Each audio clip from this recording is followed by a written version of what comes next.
भगवान कृष्ण एक ऐसा नाम है, लेकिन उनके चेहरे, अरे वो तो अनेक हैं।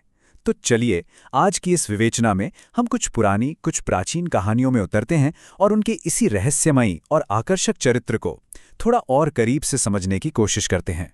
तो सबसे पहला सवाल जो दिमाग में आता है वो यही है कि भाई, एक ही इंसान के इतने सारे रूप, इतने सारे चेहरे, आखिर ये मुमकिन कैसे है ना?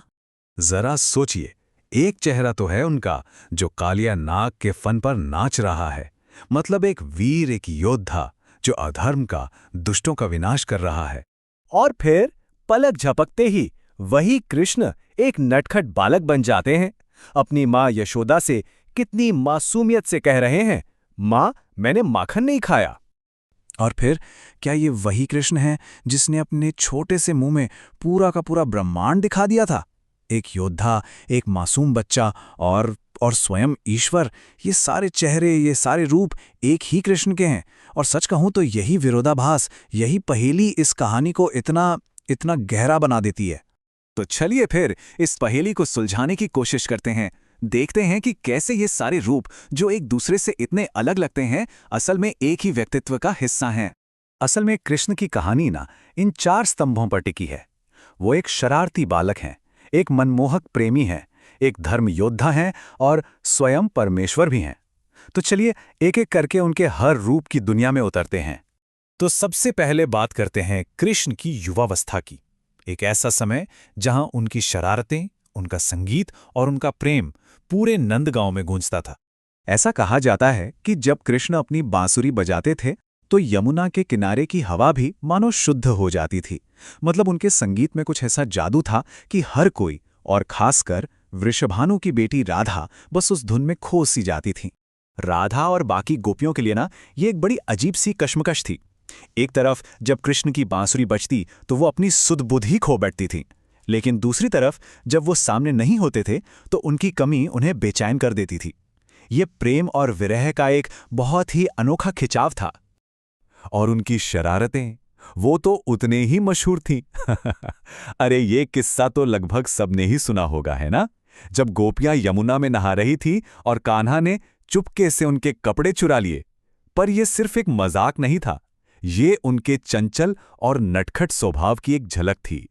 सोचिए, उनकी इन हरकतों से मां यशोदा इतना तंग आ जाती थी कि कभी-कभी तो उन्हें कृष्ण को खंबे से बांधना पड़ जाता था। लेकिन जाहिर है, इस गुस्से के पीछे भी उनका वो गहरा प्यार ही छिपा था जो कृष्ण की इन दिव्य शरारतों को भी सह लेता था। चलिए, अब कहानी एक नया मोड़ लेती है।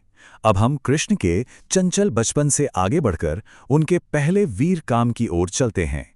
एक ऐसा काम जहां उन्होंने अन्याय के खिलाफ आवाज उठाई। तो बात ये थी कि नंदगांव के लोगों को अपने हिस्से का सारा माखन अत्याचारी राजा कंस को टैक्स के रूप में भेजना पड़ता था। ये एक नियम था और सब इसे मानने पर मजबूर थे। लेकिन कृष्ण ने इस नाइंसाफी का विरोध किया। उन्होंने साफ साफ ऐलान कर दिया कि जो राजा बच्चों से चोरी करता है उसे टैक्स लगाने का कोई हक नहीं है। और यहीं पर वो चंचल बालक अपने लोगों का रक्षक बन रहा था। कृष्ण का तर्क बहुत ही सीधा और साफ था। उन्होंने कहा, भाई हम गायों की सेवा करते हैं, हम माखन निकालते हैं, तो इस पर पहला हक नंदगांव के बच्चों का है। और जो राजा अपनी प्रजा की रक्षा ही नहीं करता वो टैक्स कैसे मांग सकता है? ये तो सरासर अन्याय है। और इसी बात से उनके गहरे न्यायबोध का पता चलता है। अब नंदगांव के इस विद्रोह ने राजा कंस को बहुत ज्यादा गुस्सा दिला दिया। जाहिर है, तनाव बढ़ने ही वाला था, क्योंकि एक अत्याचारी राजा अपनी सत्ता को चुनौती कैसे बर्दाश्त कर सकता है? तो देखिए, ये लड़ाई अब एक आम टैक्स विवाद नहीं रही। जैसे ही कंस ने अपनी सेना भेजी, कृष्ण ने ग्वालों को अपनी लाठियों की ताकत का एहसास दिलाया और सेना को पीछे हटने पर मजबूर कर दिया। बस इस अपमान से कंस का गुस्सा 7वें आसमान पर पहुंच गया।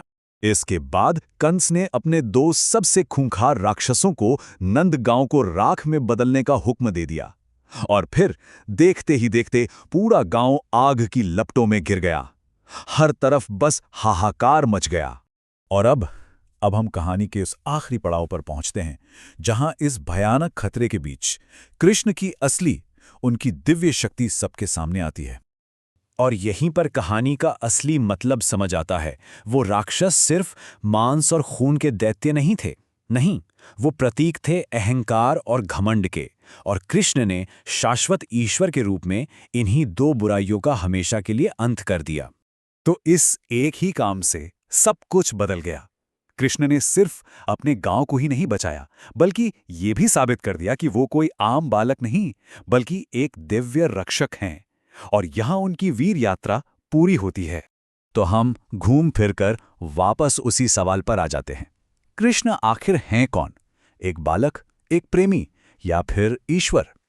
शायद इसका जवाब ये नहीं है कि वो इनमें से कोई एक है, बल्कि जवाब ये है कि वो इन सब का एक अद्भुत संतुलन है।